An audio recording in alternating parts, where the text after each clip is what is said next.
And I think he probably was. I think he's probably like, when there's an Endbringer, any life that's not human is expendable. He's British now. Yeah.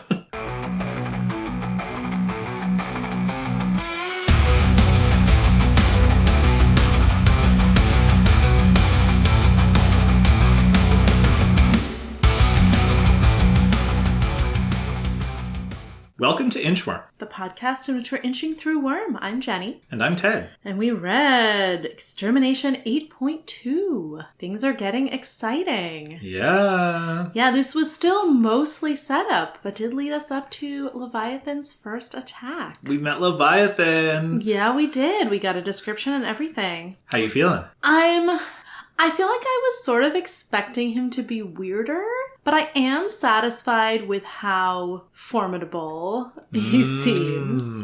So, I think his description's pretty weird his and fun is really character weird. design. I was expecting his powers to be weirder. Yeah, you've been predicting something like more existential. And right, it turns out this is more a matter of scale and purpose, I guess. Yeah, None of the other capes are going around being like, how much can we destroy? So, yeah, you had suggested a kaiju a few episodes back. Yes, it is basically a kaiju. Yeah, which, not Godzilla-sized, 3 stories tall. But incredibly strong. Strong enough that even these incredibly powerful capes are having trouble and going to have trouble. Yeah. And he has water powers, which is really devastating to a place like Brockton Bay. If only it were like Brockton Inland. I know.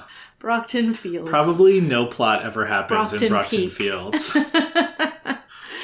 Yeah, there's actually Wildbow tried writing a story there and nothing happened, so he gave up. Needed to change it. Let's get into it. You want me to summarize? Yes, please, please. So we've just had Legend's dire pronouncement of 1 in 4 are going to die if it's a good day. He continues talking to them, saying, just want you to know what you're facing, and gives a little context on Leviathan with regard to the other Endbringers. We learn he is the quote-unquote middle child, the second to arrive of 3 Endbringers. We don't really know if they're connected, related, where they came from. Pretty mysterious still. The other 2 are Behemoth and the Simurgh. We've definitely heard of the Simurgh before, probably Behemoth, because you didn't ask me about his name. And apparently Behemoth is the really strong one, and the Simurgh is the really manipulative, cunning one, and he's saying Leviathan has some of both. And he is vulnerable to physical damage, but it's really hard to do him enough damage that he'll care. Yeah. And he has water abilities, which can be really devastating. And Legend references a couple of times that Leviathan won, and it seems like these are like really infamous events. He destroyed Newfoundland, he destroyed the city of Kyushu, and Legend says they've adapted their strategy since then, and they classify battlegrounds as hard targets and soft targets. Hard targets, they stand their ground, they try to buy time until Scion can arrive, or until Leviathan is too beaten to keep fighting.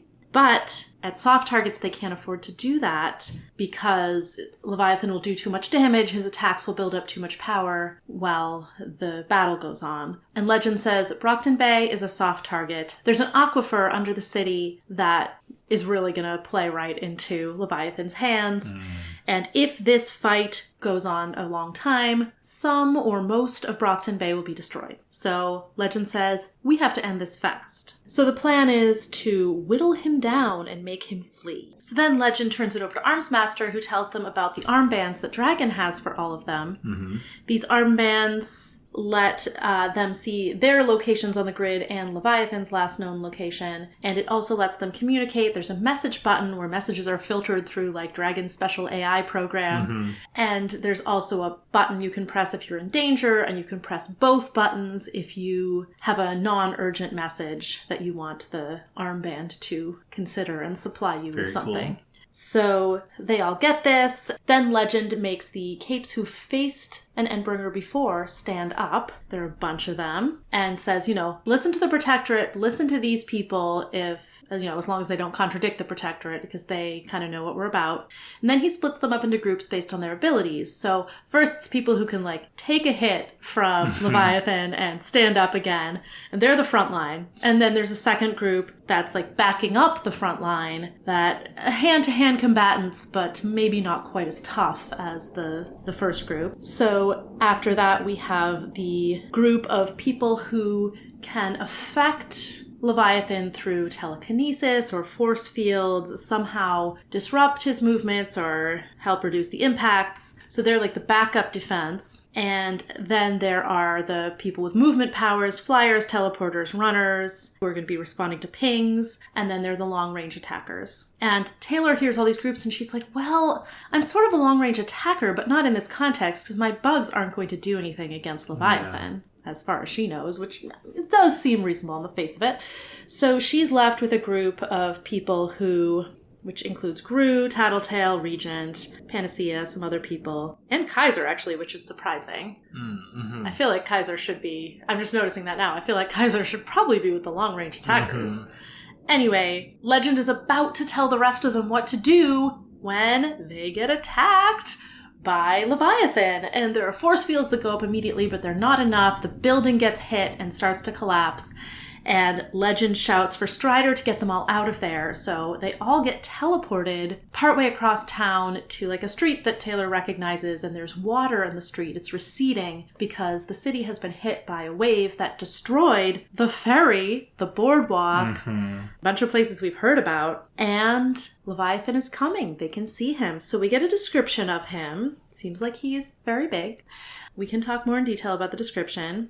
And Legend's like, watch out! And then Leviathan attacks, and he's incredibly fast, and immediately we get announcements from the armbands of the capes who are down, deceased, down. And that's where the chapter ends. We're in it, we're fighting, Ooh. But we still don't know our role. Yeah. What is Taylor going to do? Like, I don't think this will be like the battle in the parking garage where Taylor ends up just standing back while, like, other people fight. Like, I think there will be a lot of frustration on her part where she's like, yeah, people are fighting, but, like, what can I do? But I do think she is going to have some important role in the battle just because it would be so frustrating for us to read the battle. Like, it would just be, it's just way more fun if she has that. So, yeah. I don't know what it is yet, though, because, like, what can she do? I'm with her. Like, what can bugs do? Like, is she going to have the crabs bite his toes? Yeah. Like, we do know that she can control crabs, so... Yeah, I mean, she's proven pretty resourceful. I mean, I would invite you to speculate now or as we keep talking if you have any, like, brainstorms about what Taylor might be able to pull. Here's my thought. I think it's unlikely, but I would love it. It's sort of a mental grouping of the things she can control, right? Yeah. And so she needs to be able to see them as, like, these small, kind of skittery things. These, like, little grubby things of the earth. Crabs are among those, which is a little bit surprising. So we've seen that the category can be pushed. What if she can trick herself mentally or get someone else to help her? There are a lot of people around here. Or even, like, collaborate with Panacea, who changes people. Ooh. I mean, changes their bodies, not their minds, but maybe Panacea would get into her mind for this and convince herself that Leviathan is small. And amazing. You know, he's this... I don't think it would work for, like, a humanoid cape, but we don't know that Leviathan is intelligent. Yeah. It sounds like the Simurgh is very crafty, so they're probably not completely, like, dumb beasts, quote unquote. Yeah, and Legend does call out that Leviathan is smart. Yeah, no, that is true. But it could be sort of an instinct for fighting. We don't know that there's real consciousness there. Right. Because I do think the consciousness would really set him apart. Like, I don't think she could just convince herself that other people are bugs. Yeah. But because he's so weird looking, like, he doesn't look like a person, really. Well, there's how much does it matter her perception versus what he actually is, right? Because you're kind of saying there are probably some things he could be that would be a hard stop. Yeah. But if there aren't any of those hard stops, and we don't know, but if there aren't any of those hard stops there, then it's a matter of what Taylor thinks, well, which is an interesting angle. Well, this is what Faultline was getting at. Like, to what extent is it a hard limit of her power, and to what extent is it in her head? Right. So... I mean, that is a delicious theory. I don't want to comment. There's a lot there. Yeah, there have been a lot of hints in the text that I think you could put together into that. I think it would be early in the story for her to have that level of breakthrough with her powers. Sure. Because, I mean, where does it go from there? Sure. Like, that would be... The story is going to be a roller coaster, though, so it's possible that we're just being thrown that enormous curveball. the same way Brockton Bay is being thrown this enormous curveball. Right. So, okay, I don't think that's going to happen, but I would be so into it. Yeah. Okay, and barring that, yeah, I don't know. Maybe this is when she learns to fly with her bugs. Oh, I love that. I mean, another thing is, she doesn't have any bugs.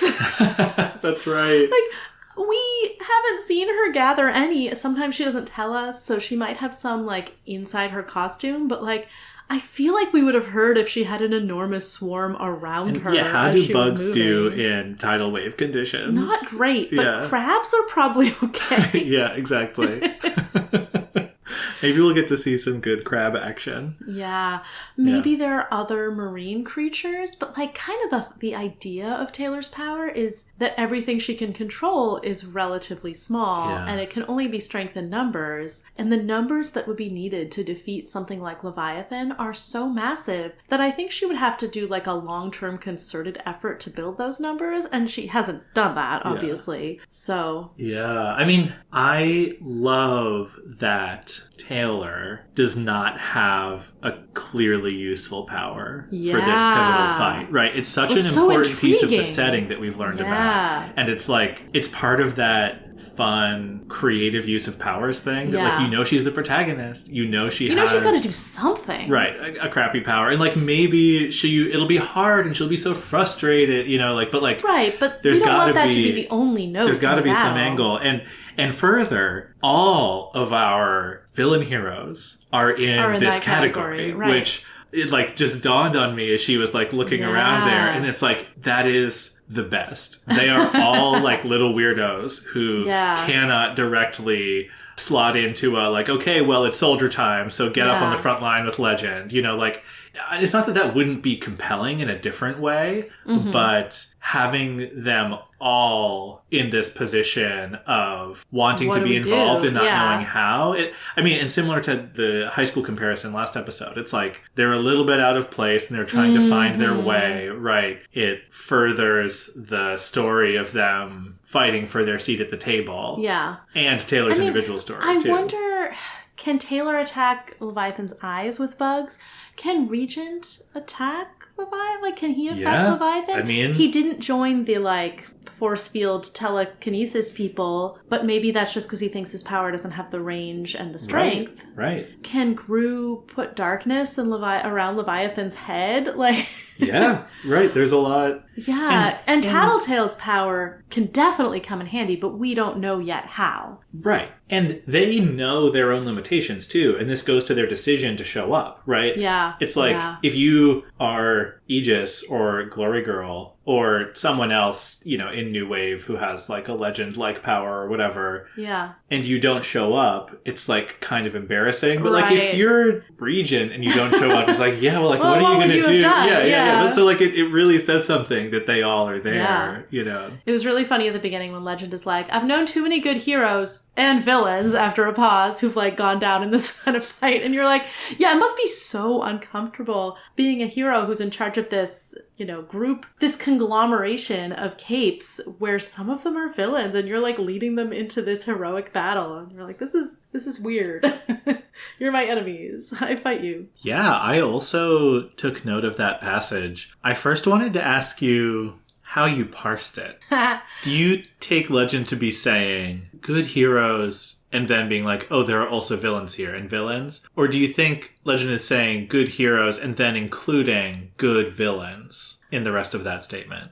I think he didn't say good villains deliberately. Yeah. I think he's very uncomfortable about the inclusion of villains on this team. Like, they need them, and I mean, if they're showing up for this, he does have this whole thing about, like, this is the most important thing we do. Do you want to read that passage? Yeah, he has this fascinating thing. He says, you are doing a good thing, the greatest thing. This is why we are tolerated, why society allows and accounts for the capes that walk the streets and fight in its towns, because we are needed for situations like this. What a perspective to get from the person in charge of the capes of the United States, basically. Yeah. This idea that, like, like, we would not be tolerated. Society would rather not tolerate us. It's just that we kind of have them over a barrel because there are Endbringers. Yeah. I read that and I was like, so is it in the Cape's best interest to keep the Endbringers around? And then I was like, no, I mean, it's very cynical. The Endbringers are too dangerous and too destructive. Like, they'd have a better system that they'd be able to deal with the threats better if they were doing it deliberately. Yeah. And there's also the thing where, like, as long as there are villains who aren't being caught, there are going to need to be heroes to fight them. So this isn't the only reason that society tolerates its heroes. Yeah. But this is a big part of it, that there is this incredible threat. We're about to mention some spoilers for Watchmen, so skip ahead 30 seconds if you don't want to know something important about the ending. All right, good. It made me think of Watchmen a little. Interesting. The thing where it's like, oh, there was this huge squid that fell in Manhattan. Oh, I guess we all need to band together to fight this threat. It's not quite the same thing, but it's this idea that having a huge threat engenders peace in a way, because no one can risk war. No one can risk rounding up all the capes and shutting them away because that's safer. Yeah. Like that judge who wanted to put away Canary just because, like, well, you did it once and you're so dangerous that 3 strikes doesn't apply for some reason. Yeah. Because a lot of these people are really dangerous. Yeah. I mean, I guess it does invite a question of how much is this Legend's genuine perspective? How much is this the perspective of the Protectorate at large? How much of it is commonly accepted by capes? How much of it is something that you say to make people, feel important right before they go risk their lives, right? I don't feel like it is something that makes them feel important. The part about, like, you're doing a good thing, the greatest thing, but, like, this is why we're tolerated is a little bit like, ew. Otherwise they wouldn't. I mean, from the Canary interlude, right, that is pretty hostile, right? We were like, this is such a miscarriage of justice, but maybe that is the mood, right? People are scared of the people walking the streets. Right, if that's already in people's minds, then saying this isn't bringing the mood down. It's, right. I mean, you're about to go make the world safer for capes. This kind of like, oh, parahumans are outsiders. I feel like that's very X-Men in terms of the way people feel about, mutants or whatever. We've had some of that reflection about Gregor, Case 53s in particular, but this is kind of suggesting there might be more to that dynamic. I feel like there's more grandiose rhetoric he could have, like, better feel-good rhetoric he could have reached for if he wanted to be like, this is why we exist, to stand between humanity and the threats. Like, he could have really built them up, and instead it's like, this is why we're tolerated. Is that's like true, but he goes on accurate. You stopped before he said, with your assistance, we can forestall the inevitable. Like, they're literally preventing the bringing of the end. Yes, I'm just saying he could have pandered to them a little bit more. Yeah. And I think he's being accurate. Yeah. I think this is why they're tolerated. I don't think it's the only reason, because again, you need heroes if you're going to have villains. Yeah. Well, right, so there's maybe this is something we would give Legend credit for. He's a leader, but he's not talking down to anyone. Yeah, he's speaking truth. Yeah. Right? Like, that's a pretty fair way to take it. Yeah. The thing that this made me think of is the whole cops and robbers philosophy is just parasitic on this larger dynamic, right? Oh, yeah. If this is like the main thing that's going on, right? Every few months there's a natural disaster that only capes can stave off. Yeah. Right? Then the rest of it is kind of small potatoes. Lisa's almost right. But there's a difference. Lisa's whole argument is like, oh, well, like the stakes are so low intrinsically. And what this is saying is the stakes are so low compared to the whole Endbringer thing. Yes. Right. And in fact, I think they're only low comparatively. Yeah. But it is true that if you're like, well, we're all on the same side when it counts, it's easier to buy Lisa's cops and robbers thing. Yeah. Though I was going to ask, did we get any other beats? I'm really curious about the, like, heroes and villains in the room together dynamic. Because we had Taylor feeling nervous about it last chapter. Weld touches her shoulder. Here we have the pause, heroes and good villains. I don't know that we saw anything else in this chapter, but maybe Armsmaster coming up to talk to Tattletale is a little bit that. He's like, where's Hellhound? And she's like, come on, you can at least use her name. And she says she's not here. And then she made a couple of leaps that it took me a minute to follow because legend just called for like people who can take a hit or who can generate expendable combatants. And Armsmaster's like, where's Hellhound? And Lisa's like, or Tattletale is like, well, she's not here, but also, her dogs can't take that kind of hit. So are you saying they're expendable? Because you better be glad she's not here to hear you say that. And I think he probably was. I think he's probably like, when there's an Endbringer, any life that's not human is expendable. He's British now. Yeah. I mean, yeah, so I loved that moment because we've sort of said he's kind of their nemesis, right? He's being built up as like their antagonist. They just humiliated him at the gala, right? And he's very Captain Hammer coded. He's going to come back at Tattletale, except then he gets called to his station by legend, right? So like there's a question in my mind of like, yeah, so why did he think of bitch in the first place? Is it being practical and callous? Is it like revenge? Like he's like, is he coming over to try and like shame her or call her out or like what is... why does he bother? Does he not just assume that people will sort themselves? Right. And the fact that he immediately feels maybe entitled to go boss them around is almost like, is that kind of a cops and robbers thing? Where he's like, well, these are my robbers. So, like... Right. And is he just happy that for once he can order them around instead of having them be thorns on his side? Or, I mean, maybe it's just kind of like, he's being callous towards the dogs, but there is a very cold, rational, like, oh, of course, I know somebody who can generate the big, minions and I don't see them here, right? Like, I want to see one of those things go up against Leviathan. Yeah, maybe he was just confused because he's like, I would see those dogs. Where are they? Yeah. I was surprised because he went up to Tattletale. I was like, oh, obviously he's going to ask her for information. And then he didn't. I'm like, what are you doing, man? Like, if you want information, this is the best source of it in this room. I think you should put a pin in that. I think that's a great observation. Interesting. I mean, I don't want to say more, but I feel like that says something to me about his blind spots. Yeah. And that was like the most spoilery face you've ever made of me. You're like giddy with your secret knowledge. I just really wanted to say something, but I think it's too direct of a spoiler to suggest it to you. Well, I will look forward to finding that out because I bet... Well, he doesn't know Tattletale's power. Yeah. He thinks she's psychic, but for some reason can get through his psychic shielding. If he knew her power, maybe he would have asked. That's actually... I had forgotten that he doesn't know. So maybe that's why he doesn't ask. But I wonder if there'll be a thing where, like, Tattletale figures a thing out. Because that is probably the way in which the Undersiders can be the most helpful. And maybe Taylor will end up doing something really useful because of some intelligence that Tattletale acquires. We've talked a lot about information. Yes.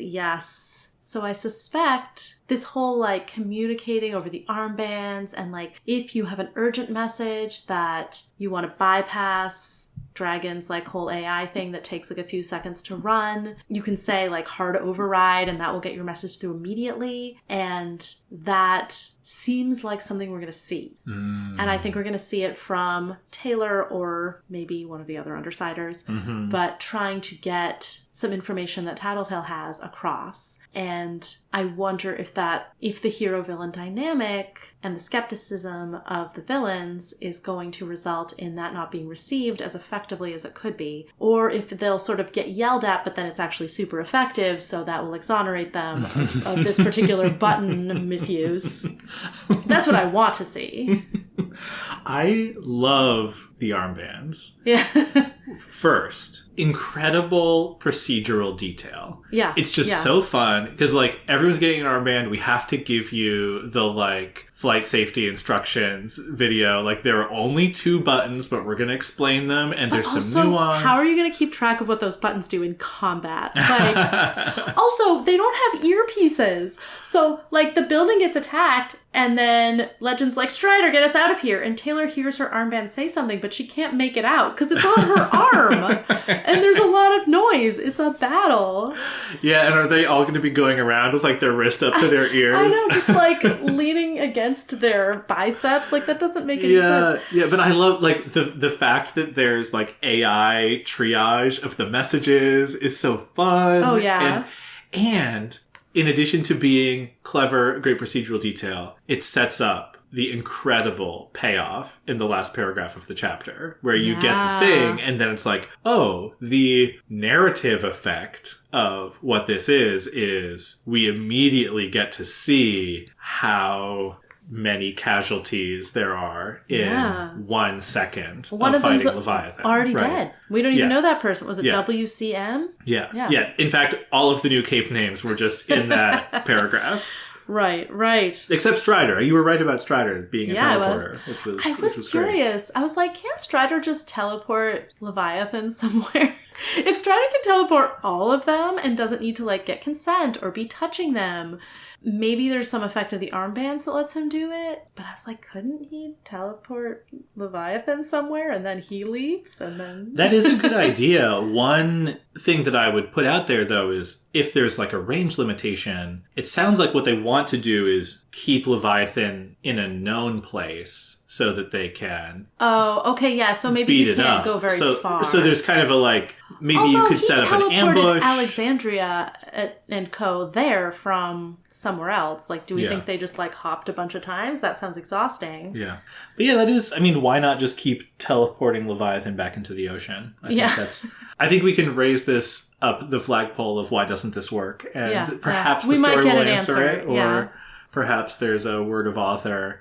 Nothing's coming to mind for me, but presumably there's some limitation to what Strider can do, or else, they would just keep him up all day and night, waiting. Can't Strider put on a spacesuit and then teleport him and Leviathan into space?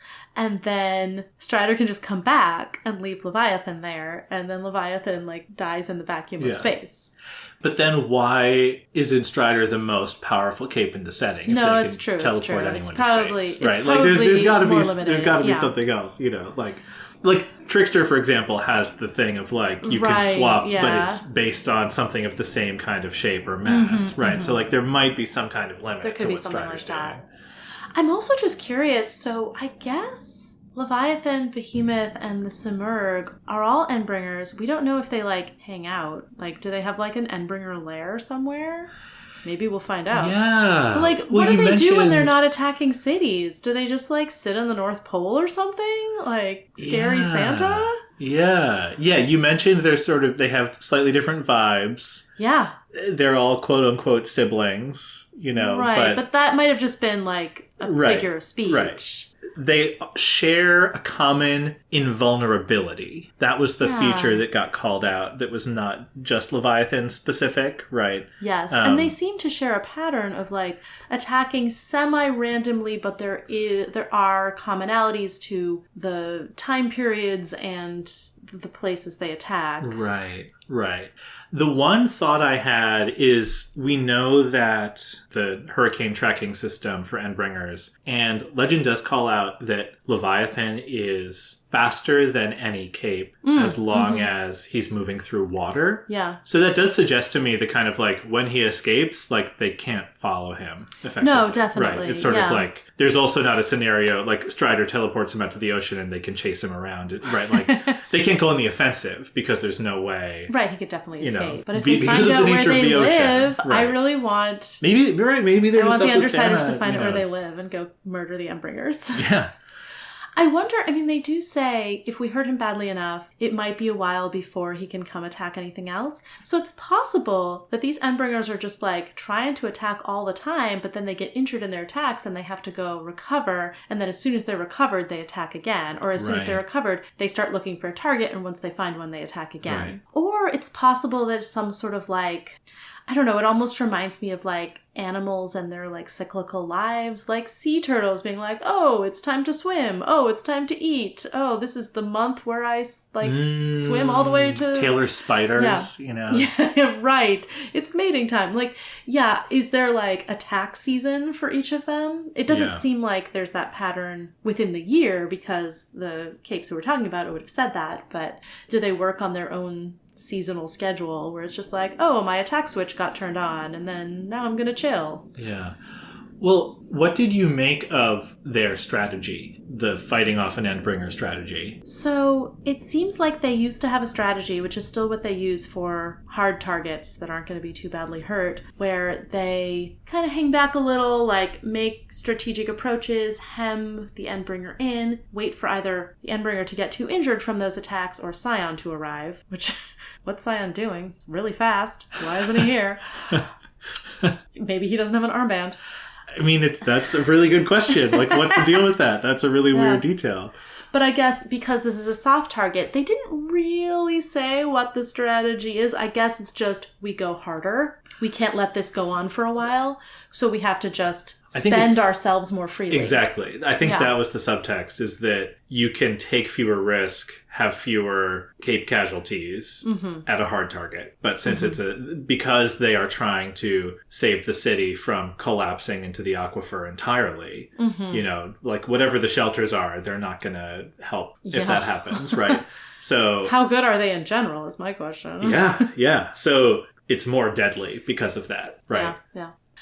I'm also, just to pivot a little bit, I'm curious. So this list of capes who have faced the Endbringers before. So we have the Protectorate, a third of the out-of-town wards, Bambina, still don't know her powers, looks like a child, that's all we know. And now we know she's faced an Endbringer, half of a commercially sponsored cape team, and the Travelers.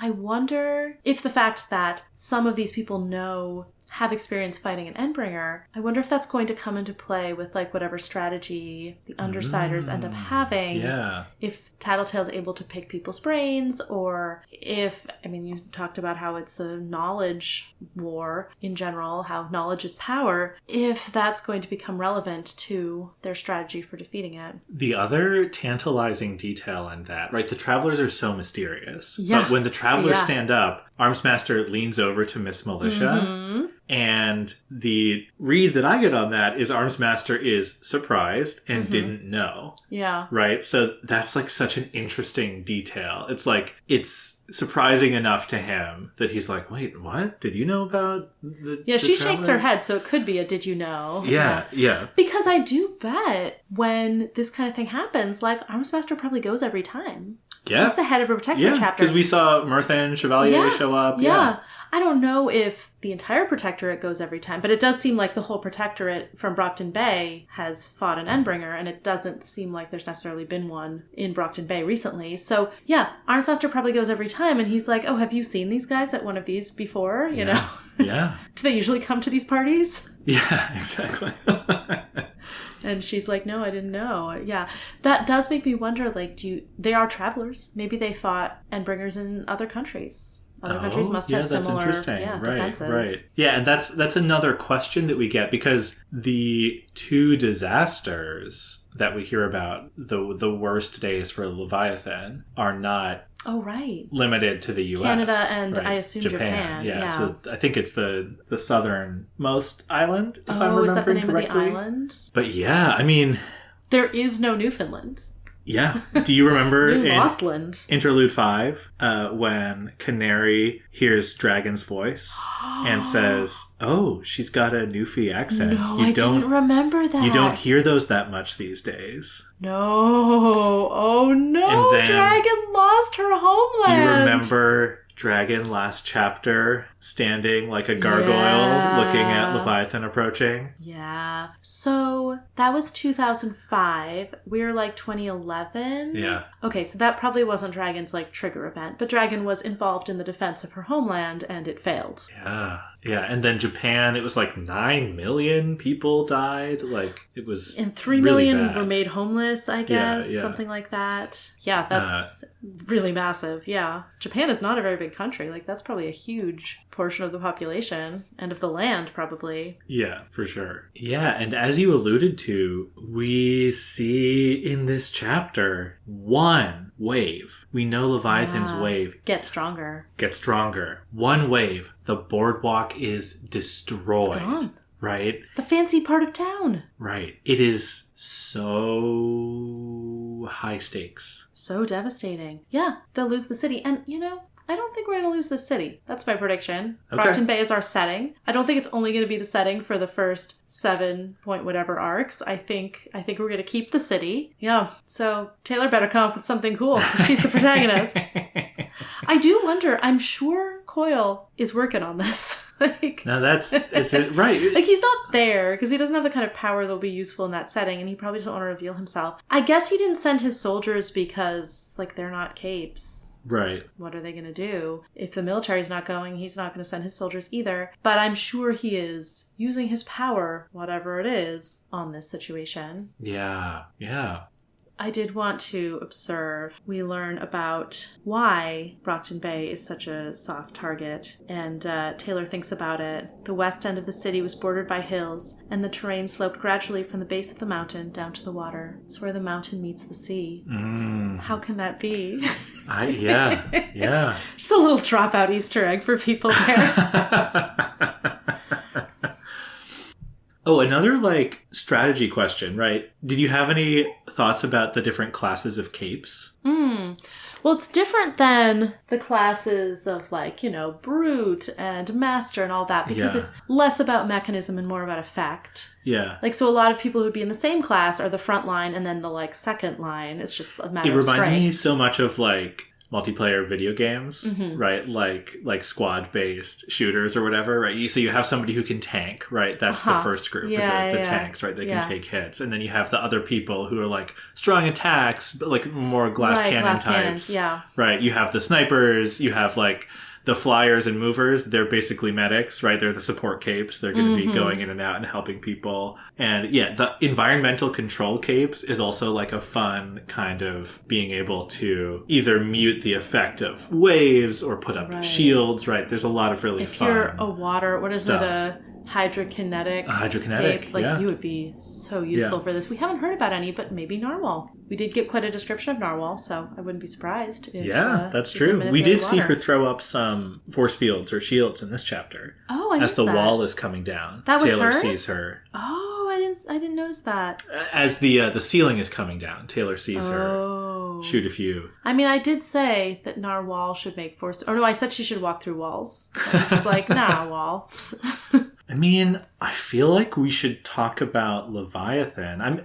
Yeah. Maybe before we get there, I want to celebrate some of the writing in this chapter. There's some really good stuff. Like, I love the description at the beginning of, like, the rain has now reached the beach. And I sort of feel... This is maybe more about me, but I always have a surreal feeling when I can, like, see rain but not feel it, right? So, like, just the fact that the rain is coming and it's so torrential. And then Taylor's description when she gets teleported outside, there's like a whole paragraph dedicated to, like, I felt like I'd stepped into a waterfall of ocean water, like how torrential it is. It's really, really fun. But the passage that I loved the most is when the building starts coming down. Legend gets interrupted, and then suddenly there's this moment when, like, the building starts collapsing. The water's rushing in. That's horrifying. And then because they have the big TVs set up, Taylor can also see the wave crashing in on the city at the same time. And then you get this little bit, right? The ferry, the harbor down at the south end of town, the boardwalk, all smashed by the initial wave. I saw a glimpse of a tall figure in the middle of one shot, little more than a blur behind the spray of water and rain. You get this, like, little so ominous. Yes. There's Leviathan, on the TV that is getting destroyed by the wave in the collapsing building. I can just see it in my head, and I really, really like it. But I also like our boy Leviathan. Do you want to... Do you like him? I like how he looks. He's a weird looking You're dude. into Leviathan?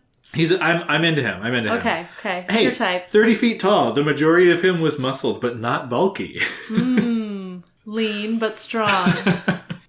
No, so, I mean, I should let you go first. What do you make of Leviathan? His description. Did anything stand out to you? Do you have a picture of him in your head? Is he just a jumble of weirdness? I think so. There's almost almost a dinosaur-like thing to him. Sure, yeah. Because, so he's 30 feet tall. I had to look up what digitigrade meant for his feet. What does it mean? It means that your feet are balanced on the toes, like a dog or something, as opposed to plantigrade, where it's like the full flat of the foot is on the ground. And so he's kind of forward on his toes, and his tail is 40 to 50 feet long. Longer than he is tall. Yeah, longer than he is tall. So I'm picturing almost like a little velociraptor running, except a really big one. Yeah. And his face was the weirdest part. So he doesn't really have features. It's hard like the scales of a crocodile's back, and it's broken up by like cracks. And there's one on one side and 3 on the other, so it's not even symmetrical. Yeah. And in the cracks are these glowing green orbs of his eyes that actually like glow with light. Yeah. Which almost feels alien to me. Uh-huh. Yeah. You said alien kaiju. I mean, it makes me wonder, so we've seen that the Case 53 subjects are getting more normal. Is this where they started? Ooh. But if this is where they started, how would you keep going? Like, how would you keep going with a program that created these things? Maybe if you hadn't realized yet. Yeah. Well, you managed to improve it enough by the time you did realize. It's interesting. It connects back to your very cynical theory. Yeah. About the I think they wreak too much destruction for any person to actually want them, even if it's in their best interest to have these monsters to fight. They're just too destructive. But also, like, Scion kind of came from nowhere and was like, oh, is he an alien? Like, I don't know that an alien explanation is going to be the most interesting, though. Yeah. So probably there is some origin on the Earth. I don't know if that origin is in something people do or something environmental that maybe people did indirectly, or just something that people are going to have to stop even if it wasn't their fault. Yeah, there is like a whole mystery at the heart of this. This feels so tied into the mystery of like, what are capes? Why are capes? Yeah. Why did they start in the 80s? Like, why did Scion show up then? Yeah. Why can some people become capes and some can't? It really feels like the story is like putting that question out there. Yeah. And I wonder how much of what the story is going to be answering that question. Right. Versus how much that's just going to be sort of more of a side effect or a background detail. Yeah. In like maybe a fight against Coil. Yeah. But maybe those two will dovetail. Very intriguing. Yeah. Another, I obviously can't respond to all that, but another feature of Leviathan that really jumped out to me on the reread is his head also like twitches around. His head is moving faster, flicking left, right, up, down to like look at them. It almost reminds me of like a bird or even like a security camera almost, that he's like just moving so fast and taking it all in. That is how birds move, right? It looks like there's just stop motion. And so that actually ties into the dinosaur thing again for me because of, the relatedness there. Yeah. All he needs are little arms, which doesn't seem like he has. Right. He's got long, low arms, almost like a gorilla that like scrape along the water. His body's shaped like a reverse teardrop, right? He's like big and bulky in the shoulders, and then he tapers down. And just the way that he moves at the end, there's this moment where Legend is like saying, get ready. And in that moment, Leviathan pounces, basically, and he, like, runs across the surface of the water. Yeah, he's so fast that he can run across water. Yeah.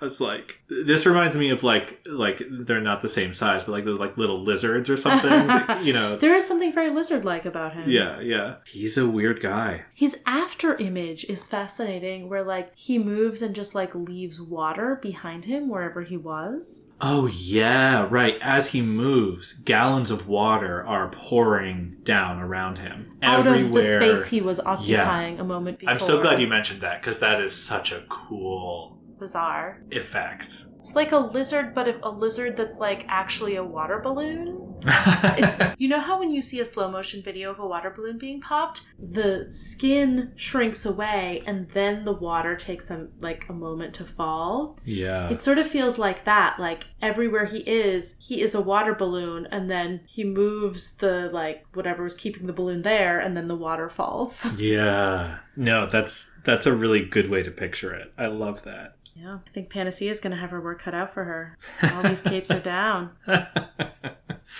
That's true. That's true. Do you have any final thoughts or getting into predictions? You know, I kind of want to predict like the rhythm of the next few chapters. It's really hard to know, but so we're ending this on a real down note. Yeah. I kind of feel like the next chapter is just going to be disastrous and like frustrating. Yeah. Where Taylor is watching all this havoc be wreaked, but can't really do anything about it, and maybe is trying to do something. Maybe this is where Tattletale will have some sort of insight, or like, I don't know, maybe she can help with something, but mostly we are watching a battle that is being lost. Yeah. And I think it will end on a all is lost kind of cliffhanger type thing. Okay. And then they'll manage to claw back enough space that in the following chapter that something clever will be able to happen. Okay. Yeah. And who's involved? In the something clever? Yeah. I mean, Taylor, of course. Of course. Tattletale. Okay. I think one or more of the travelers will be involved. Yeah. Yeah. I mean, they it might is, know something. Yeah, because they have this knowledge. They have a couple of heavy hitters that I assume will be in the front lines. Yeah. Although maybe Ballistic will be a ranged fighter, so maybe they could reach Ballistic or something. Yeah. I don't know that Trickster's power will be incredibly effective here, so maybe they can just talk to Trickster, actually. We had a bunch of other capes who didn't volunteer for the front lines. I mean, presumably the other Undersiders will know about it or be in some way. Yeah. But Kaiser wasn't on the front lines, which is an interesting choice because he thinks he's really powerful. Like you were saying, he wants to win this fight. Yeah. Does he just want to hang back until he sees what's going on and then wade in? Or yeah, is he like too cool to be a team player? Right. Kind of the way he was going up against Loon with the right, he's like, teamwork. let's split up. Yeah. Yeah, Athala, Victor, and then Panacea. I want Panacea to be involved, which means probably Glory Girl will be involved. I bet Glory Girl will not be very well focused on this battle. Yeah. It's like, she's probably in the front line of fighters because she can take a hit. Yeah. But she also, like, Panacea is so valuable. And, like, Panacea needs to be on the field because she can heal people very quickly. Mm-hmm. But she has no defenses. Mm-hmm. And Glory Girl is the person who's going to care the most about that. Yeah. So I think she's going to be very attuned to whatever's going on with Panacea. So I suspect both of them will get involved. Yeah. All right. All right. Now, you said before you're not too worried about the Undersiders. You see maybe some death signs for Armsmaster. Do you have it? I guess, do you have any Blorbos in this fight? You know, a denizen of Brockton Bay you're worried about? It would be very surprising if Danny got involved. I don't know how that would happen. Yeah, yeah. I mean, hopefully Emma gets killed. I don't know. That would be so random and also not in the story's best interest, so probably not. Do you think that I think Miss Militia might get killed. Ooh. And then Armsmaster, if he doesn't get killed, would have to stay and remain in charge because they just lost their replacement for him. And we just connected with her, so that would be the time. And, like, we have all these good feelings about her. It's like that thing when the background character in the TV show gets the, you know, the speech right before You're the like, big fight. Honey. Yeah. Other Blorbos. I mean, I think we've got too much interesting stuff to do with Panacea for her to die. Yeah.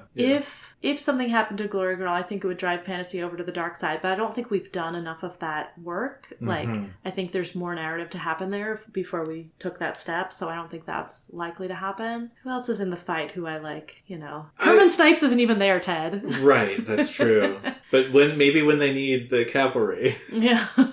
Sundancer has these weird feelings about Taylor, you know, being vicious and ruthless. So it's almost better to keep her around because she's a problem. Yeah. I mean, yeah. If Fault Line's crew isn't there. It is an interesting question of narrative stakes. Mm-hmm. The stakes in-world are so high, but it's relatively early in the story of Worm. Right. And so, you know, there's a question of... It would be so surprising if one of the Undersiders did die. Yeah. Or, I mean, they could be grievously injured. That would be fine, I guess. Yeah, it feels like it would just be taking a piece off the board that we still need. And I'm not sure what it would do to the others. I'm not sure if it would move them forward in a way that's useful. It would certainly change things, so maybe, but... Very exciting. You can't lose Tattletale. She's the source of info. Yeah. And Gru has this whole, not gonna be a romance, but wait, maybe, like, and I mean, he and Taylor have such a rich relationship. I feel like Alec would be the one to lose, but also that wouldn't affect Taylor as much. So, like, why? I don't know. Maybe that's like a galvanizing thing that moves the rest of them forward in a new direction. Yeah. I don't know. I'm very pleased. I didn't really have anything in mind asking this question, so I'm glad to have extracted so many predictions and other thoughts. Do you want to hear about cape names? Yeah, okay, so this is another one. I actually found out that there's some sort of interlude in two different ways. I can't trick you. Yeah. I was using the outline to get to the next chapter for this chapter, and I was like, oh. And then also this was one that ended at the end of a page, and it didn't feel like an ending because it's just the list of cape names. I actually, when I reread it, I also forgot that was the ending of the chapter. Yeah. I feel like interlude sequencing is not often a spoiler, but because it's just probably a goal was reached. And since you know, I should correct. I don't know if I've corrected this on mic, but I gave the whole explanation about donations for the Purity interlude. Mm-hmm. The Purity interlude actually was not the first donation interlude. It was just written by Wildbow as an apology for sort of some scheduling stuff that came up. That he was like, I'll give you guys a bonus chapter kind of to make up for it as I get back on track. This upcoming interlude was the first interlude that was a bonus as a result of donations, and they just basically were fairly organic from like, oh, the goal is reached, so I'm going to insert it into the story here. Probably what a wild place to have an interlude. Wildbow developed some heuristics around it, but you know, right? So keeping us in suspense. Yeah, it is wild, but it also was written to be consumed as the next chapter in the sequence. Right, so like it does Good disrupt, you know, the arc that we normally get. We've had all of these arcs sort of like really nested in Taylor's perspective. Arc 4 got cleanly divided by Purity's interlude, but I mean, is this going to be continuing the timeline from when the second chapter of the arc stopped? Like that's what I want, because I'm like, what's going to happen? Yeah. But maybe it's someone in a shelter. Yeah. Maybe it's someone like, I mean, I don't know what they would be doing that would be interesting enough to fill an interlude, so maybe not. Maybe that's not the best candidate. Probably not Danny again. Could be like one of the bullies or something. Maybe we'll finally get answers about Emma. Probably not. It would be really fun to have it be another cape at the battle. And we've just had all these capes who are from out of town. I would love to see Dragon's interlude. Ooh. Because I want to hear what happened in Newfoundland. Yeah. And that's going to be so emotionally powerful for her. And that's another kind of like, you can keep building the suspense, because it's like, okay, now we're going to provide even more backstory going into the battle. Right. And Dragon will have so many insights into the battle. I mean, Dragon is, well, no, I think she's actually up there fighting. I guess it's just the routines that she wrote that are analyzing all of the chatter and all of that. So. Yeah, she was, I think, in the Alexandria group, like people who can take a hit.